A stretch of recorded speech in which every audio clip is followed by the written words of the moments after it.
శ్రావణ మాసంలో మంగళవారాల్ని శ్రావణ మంగళవార వ్రతము అని కానీ మంగళ గౌరీ వ్రతము అని కానీ పిలుచుకోవడం అనేటటువంటిది ఉంటుంది.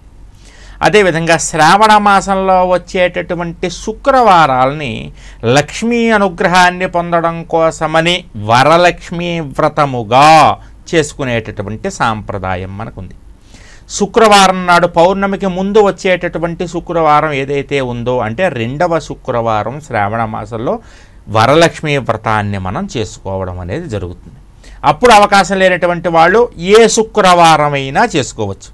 అదేవిధంగా శ్రావణ మంగళవార వ్రతాలని గురించి మనం తెలుసుకోవాలి అంటే శ్రావణ మాసంలో వచ్చేటటువంటి మంగళప్రదమైనటువంటి మంగళవారాల్లో కనుక మంగళ గౌరీ పూజ చేసుకుంటే మంగళప్రదమైనటువంటి ఫలితాలు మీకు కలుగుతాయి అని పెద్దలు చెప్తూ ఉంటారు.